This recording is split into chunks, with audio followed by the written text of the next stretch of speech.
अस्सलाम वालेकुम। मैं हूं शाहिद महमूद। आज हम एवरीडे साइंस के एक important topic human anatomy and it's vital organs के बारे में डिस्कस करेंगे। ह्यूमन एनाटमी का जो वर्ड है ये साइंस की एक ऐसी ब्रांच है जिसके अंदर हम इंटरनल स्ट्रक्चर्स जो हैं उनको स्टडी करते हैं, उसको हम एनाटमी बोलते हैं। और ह्यूमन बॉडी के अंदर जितने भी वाइटल ऑर्गन्स हैं उनके बारे में हम उनकी एनाटमी को देखेंगे, उनका जो ब्रीफली फंक्शन है उसको हम देखेंगे। तो लेट्स सी वीडियो को हम आगे स्टार्ट करते हैं। तो इसमें ह्यूमन एनाटमी के बारे में एक ब्रीफ इंट्रोडक्शन इस चार्ट के अंदर पेश किया गया है। तो सबसे पहले वन बाय वन हम इसको देख लेते हैं। टोटल नंबर ऑफ बोन्स जो हैं वो 206 हैं। लॉन्गेस्ट बोन जो है फीमर, उसको हम थाई बोन भी कहते हैं। स्मॉलेस्ट बोन्स स्टेपिस है, सिट्रप है और ये ईयर के अंदर मौजूद होती है। हार्डेस्ट बोन टूथ एनेमल है।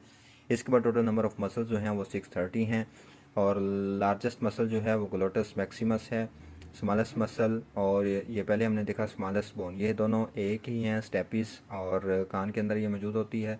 इसके बाद अगर हम बात करें largest organ of the body तो वो स्किन है, एपिडर्मस, जो ह्यूमन बॉडी की स्किन होती है। और अगर हम इंटरनली लार्जेस्ट ऑर्गन की बात करें ऑफ द ह्यूमन बॉडी तो वो लीवर आता है। इसके बाद फिल्टर ऑफ द बॉडी जो है वो किडनी है और pump of the body heart होता है जो ब्लड को बॉडी के तमाम पार्ट्स तक पंप करके पहुंचाता है। इसके बाद आता है हमारे पास टोटल नंबर ऑफ वर्टेब्री जो है वो 33 हैं। नॉर्मल हार्ट बीट जो है वो 72 पर मिनट रिकॉर्ड की गई है और नॉर्मल ब्लड प्रेशर जो है वो 120/80 है। इसके अंदर 120 जो है ये सिस्टोलिक ब्लड प्रेशर होता है और 80 जो है वो डायसिस्टोलिक ब्लड प्रेशर आता है। नेक्स्ट हमारे पास है नंबर ऑफ रिब्स जो है 24 आती हैं। स्ट्रॉन्गेस्ट मसल जा, टंग एंड यूट्रस हैं। वाटर परसेंटेज जो ह्यूमन बॉडी के अंदर मौजूद होती है वो 65 to 75% तक रिकॉर्ड किया गया है और जॉइंट्स इन ह्यूमन बॉडी 230 मौजूद होते हैं। यहाँ पे आप डायग्राम्स के अंदर देखें तो ये फीमर बोन है जिसको हम थाई बोन भी कहते हैं। ये फीमर कहते हैं, फीमरल शाफ्ट के तौर पर भी इसको कहते हैं।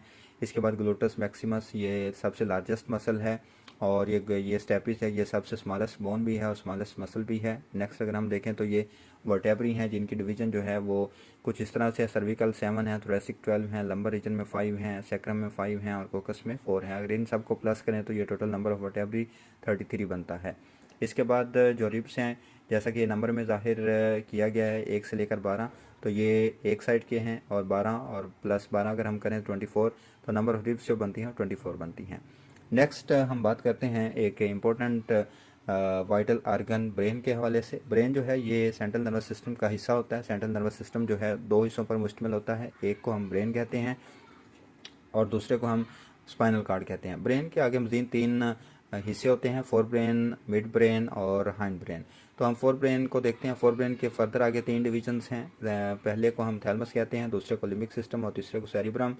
और नेक्स्ट इसमें देखें तो लिम्बिक सिस्टम के मजीद आगे 3 हिस्से होते हैं, या hypothalamus, amygdala and hippocampus. Mid brain का कोई पार्ट नहीं है। इसके बाद हाइंड ब्रेन आता है। हाइंड ब्रेन के फर्दर 3 पार्ट्स हैं, सेरिबेलम, पोन्स, मेडुल्ला ऑब्लांगेटा। ये आप डायग्राम के अंदर देखें तो ये फोर ब्रेन है जिसके मुख्तलिफ पार्ट्स जो हैं वो मेंशन है। सेरिब्रम है, इसके बाद थैलमस है, हाइपोथैलेमस है, इस तरह मिड ब्रेन है और हाइंड ब्रेन सबसे बैक साइड वाला जो पोर्शन होता है ब्रेन का उसको हाइंड ब्रेन कहते हैं। इसके भी ये पार्ट्स मेंशन हैं, पोन्स, मेडुल्ला और सेरिबेलम।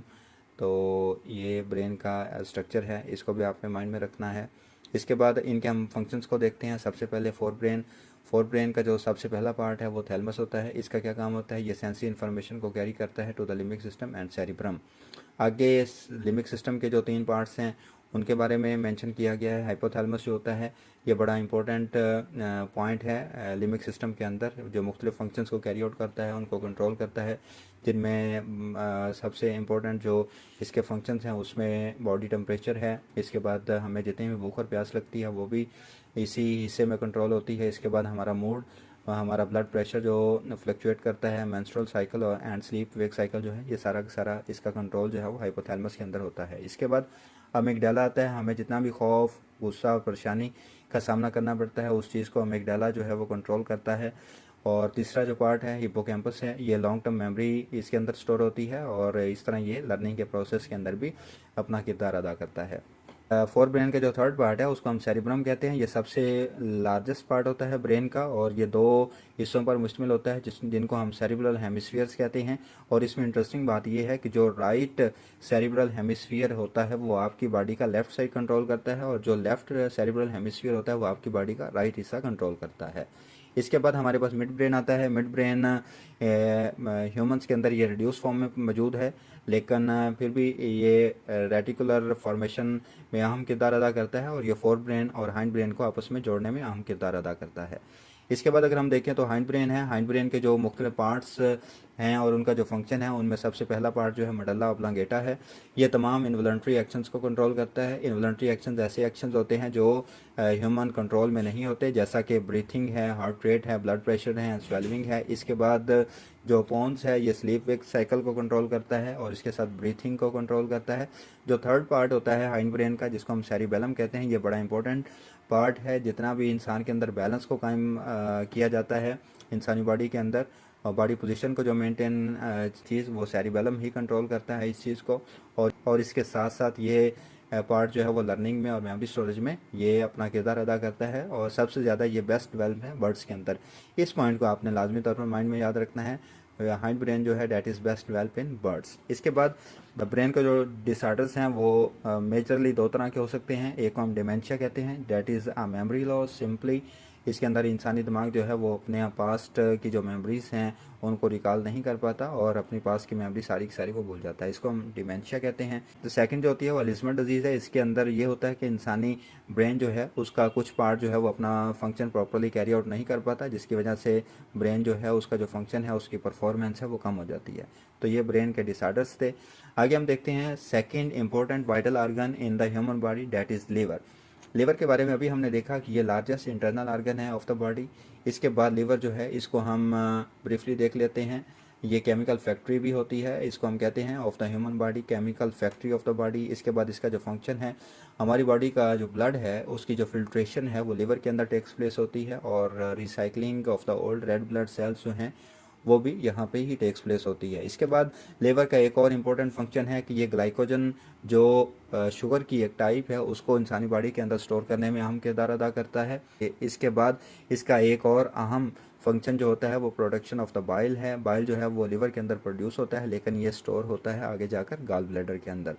फॉर्मेशन ऑफ यूरिया भी लीवर के अंदर टेक्स प्लेस होती है। Mass of the human liver 1.4 से लेकर 1.8 किलोग्राम तक ये ऑन एवरेज होता है। इसके बाद बाई प्रोडक्ट जो broken down old red blood cells होते हैं उनको हम बिलीरूबिन कहते हैं। ये आप डायग्राम के अंदर देखें तो लीवर के टू लूब्स दिखाए गए हैं जो कोरोनरी लिगामेंट के जरिए आपस में जुड़े हुए हैं। जो बाइल है वो लीवर के अंदर प्रोड्यूस होती है लेकिन वो स्टोर होती है गॉल ब्लैडर के अंदर। ये छोटा सा पार्ट यहाँ पे कर्सर मौजूद है, इसके अंदर आके वो स्टोर होती है। ये गॉल ब्लैडर यहाँ पे ज़्यादा प्रोमिनेंटली राइट साइड के ऊपर आप देखें कर्सर जहाँ पे मौजूद है, तो ये गॉल ब्लैडर है जहाँ पे आकर बाइल जो है वो स्टोर होती है। बाइल क्या है? बाइल एक किस्म का केमिकल होता है जिसके अंदर मुख्तलिफ पिगमेंट्स पाए जाते हैं जो डाइजेशन के अंदर, डाइजेशन का जो प्रोसेस है उसके अंदर अपना किरदार अदा करते हैं। इसके बाद अगर हम लीवर की डिसऑर्डर्स को देखें तो मेजरली लीवर के साथ जो डिसऑर्डर्स अटैच हैं, एक तो हेपेटाइटिस है जिसके आगे 3 टाइप्स होती हैं, ए, बी और सी। इसके अंदर जो बी और सी हैं ये ज़्यादा डेंजरस हैं, क्रोनिक होते हैं इन कंपैरिजन टू ए। और इसके अंदर जो लीवर है वो अपना प्रॉपर फंक्शन नहीं परफॉर्म करता।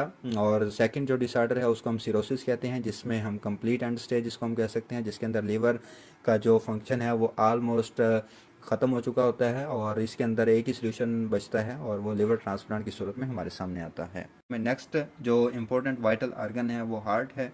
हार्ट के बारे में हम देखते हैं इसकी जो अनाटमी है, इसके अंदर क्या क्या चीज़ें मौजूद होती हैं। इसके अंदर 4 वेल्व्स मौजूद होते हैं। सबसे पहली बात आपने ये माइंड में रखनी है कि टोटल नंबर ऑफ़ वेल्व्स जो हैं हार्ट के अंदर वो 4 हैं। और हार्ट जो है वो सराउंड होता है बाय अ फ्लूइड जिसको हम पेरिकार्डियल फ्लूइड कहते हैं। इसके बाद टिश्यूज़ ऑफ द हार्ट को हम परकिंजी फाइबर्स कहते हैं। ये तमाम पॉइंट्स जो हैं ये एमसीक्यूज़ के अंदर पूछे जाते हैं। इनको आपकी सहूलत के लिए बिल्कुल एमसीक्यूज़ की फॉर्म में यहाँ पे आपके सामने रखा गया है, तो इनको आपने लाजमी तौर पर अपने माइंड के अंदर रखना है ताकि एमसीक्यूज़ किसी भी फॉर्म में आपसे पूछा जाए तो आपको किसी दिक्कत का सामना ना करना पड़े। एज कार्डियक साइकिल जो होता है वो कितनी देर में टेक्स प्लेस होता है? 0.8 सेकंड लगते हैं उसको। इसके बाद अगर हम बात करें तो chamber of the heart, heart के 4 चैम्बर्स होते हैं, 4 ही वेल्व्स हैं और 4 ही चैम्बर्स इसके अंदर मौजूद होते हैं, जिसमें से 2 एट्रिया होते हैं और 2 वेंट्रिकल्स होते हैं।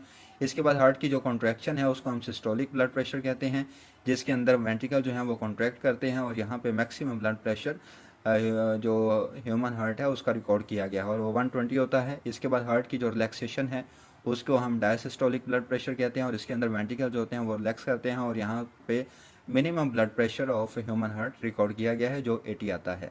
इसके बाद हार्ट अटैक जो है वो कोलेस्ट्रॉल की वजह से काज होता है। इसका अगर लेवल इंसानी बॉडी के अंदर ज़्यादा हो जाए, जो ब्लड वेसल्स हैं उनके अंदर कोलेस्ट्रॉल की मिकदार ज़्यादा हो जाए, तो हार्ट का जो काम है ब्लड को पंप करना वो ब्लड को पंप नहीं कर पाएगा और इसकी वजह से हार्ट जो है वो अपना प्रॉपर फंक्शन नहीं करेगा और हार्ट अटैक की सूरत में हमारे सामने एक कह लें कि डिसऑर्डर आ जाएगा। इसके बाद disorders of the heart valves, अगर इनके अंदर कोई डिसऑर्डर आ जाए तो उसको हम मरमर कहते हैं। मरमर क्या है? ये एक किस्म की साउंड होती है जो हार्ट वेल्व्स के अंदर डिसऑर्डर आने की सूरत में ये सुनाई देती है। इसके बाद mess of the human heart, अगर मैन के अंदर बात करें तो 340 ग्राम होता है और अगर वोमेन के अंदर बात करें तो 250 ग्राम तक रिकॉर्ड किया गया है। पल्मोनरी आर्टरी, पल्मोनरी वेन और कोरोनरी आर्टरी, इसके बारे में आप ये बात माइंड में रखें कि जो आर्टरी होती है वो ऑक्सीजनेटेड ब्लड को हार्ट से लेकर बॉडी के तमाम पार्ट्स तक उसको पहुंचाती है, ठीक है।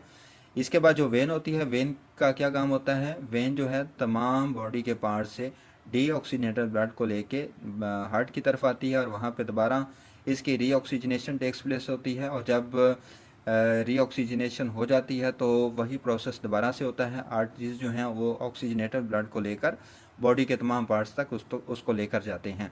लेकिन यहाँ पे एक एक्सेप्शन है।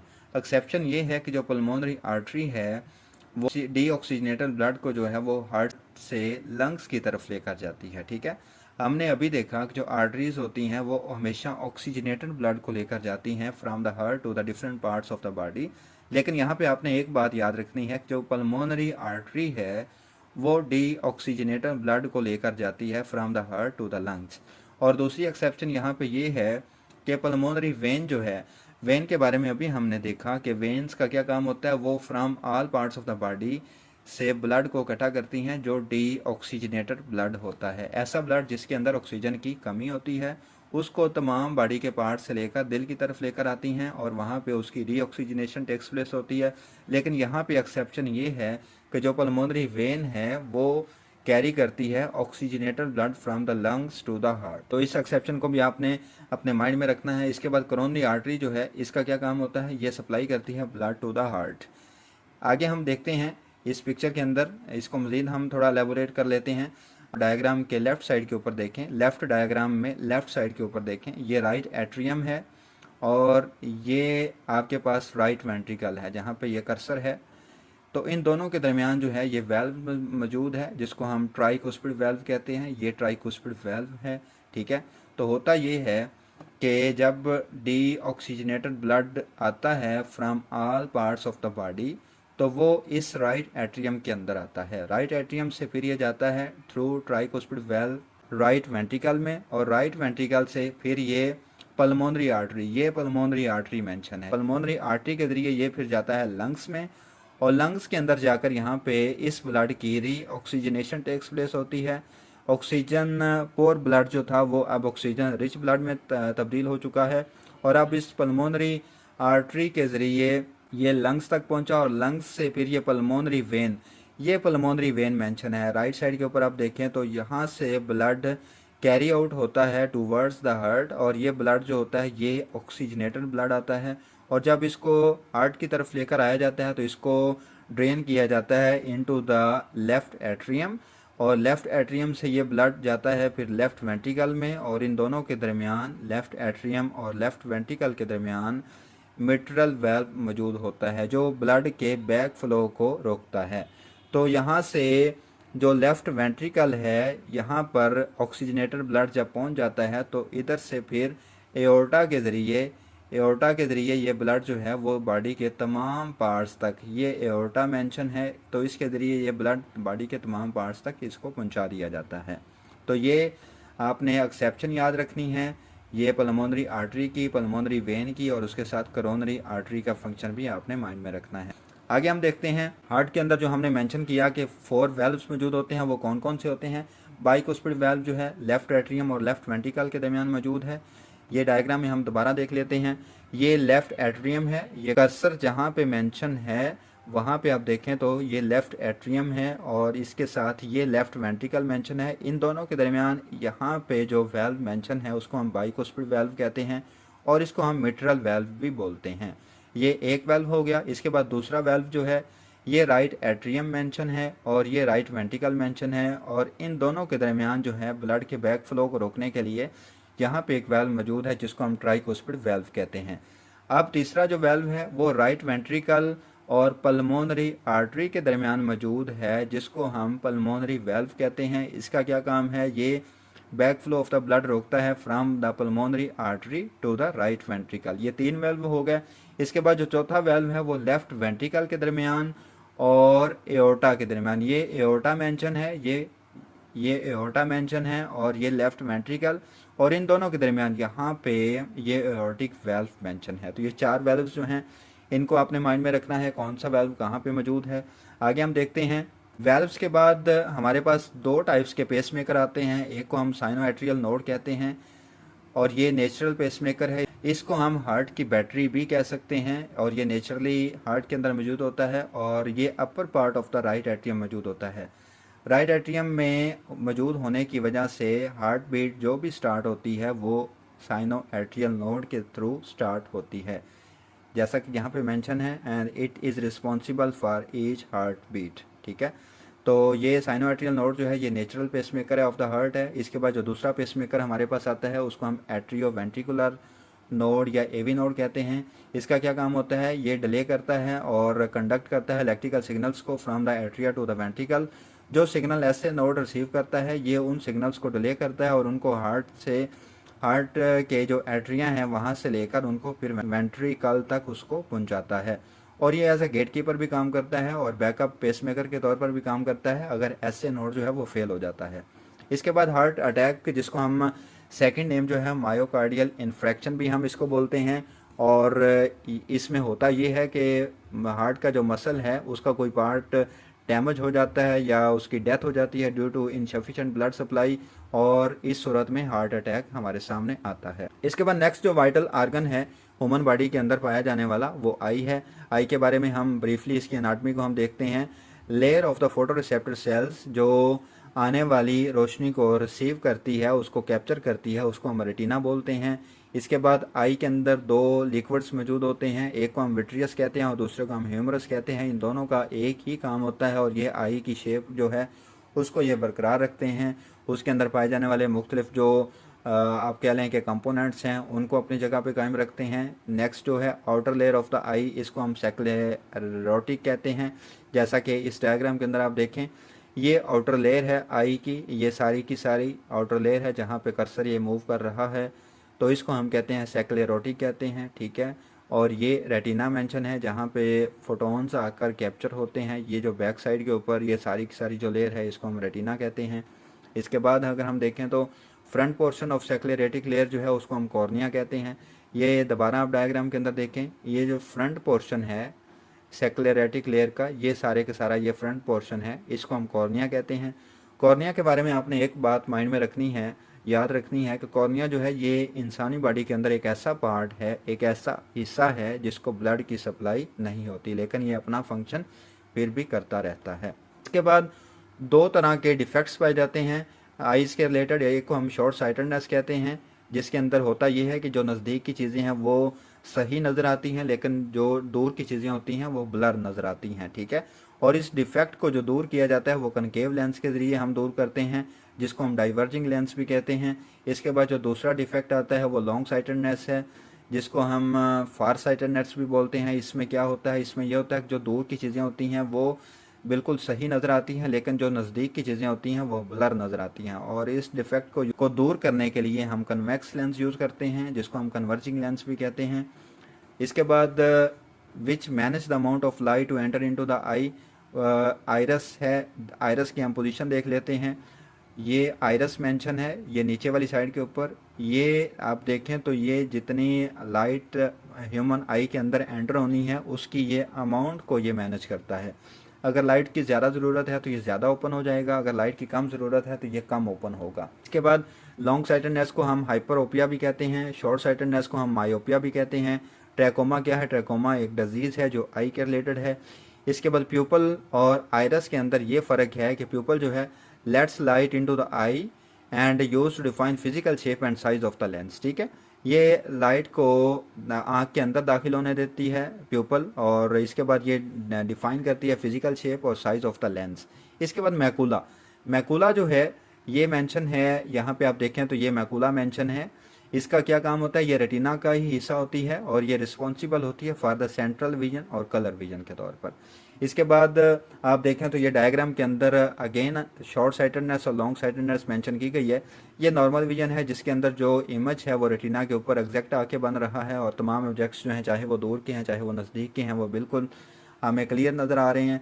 लेकिन अगर हम इसके अंदर देखें तो यहाँ पे हमारे पास जो ऑब्जेक्ट्स हैं शॉर्ट साइटेडनेस में डेट लाइट जो है वो फोकस हो रही है बिफोर द रेटिना, और इसमें दूर के जो ऑब्जेक्ट्स हैं वो हमें ब्लर नज़र आ रहे हैं लेकिन जो नज़दीक के ऑब्जेक्ट्स हैं वो सही नज़र आ रहे हैं। इसके बाद लॉन्ग साइटेडनेस में आप देखें तो जो इमेज है वो बिहाइंड द रेटिना बन रहा है और इसके अंदर हमें जो लॉन्ग ऑब्जेक्ट्स हैं दूर के ऑब्जेक्ट्स हैं वो हमें सही नज़र आ रहे हैं लेकिन जो नज़दीक के ऑब्जेक्ट्स हैं वो हमें ब्लर नज़र आ रहे हैं। हमारा आज का लेक्चर था जिसके अंदर हमने ह्यूमन एनाटॉमी के बारे में जाना और उसके बाद ह्यूमन बॉडी के अंदर पाए जाने वाले वाइटल ऑर्गन्स के बारे में हमने डिस्कस किया। और अगर आप हमारा ऑनलाइन सेशन ज्वाइन करना चाहते हैं तो ये नीचे व्हाट्सएप नंबर के ऊपर आप रब्ता कर सकते हैं और हमारे चैनल को लाजमी तौर पर सब्सक्राइब कर लीजिए। आपको इसी चैनल के थ्रू तमाम सब्जेक्ट्स की अपडेटेड वीडियोस जो हैं वो मिलती रहेंगी जो आप के लिए किसी भी कम्पेटिटिव एग्ज़ाम में कामयाबी के लिए अहम किरदार अदा करेंगी।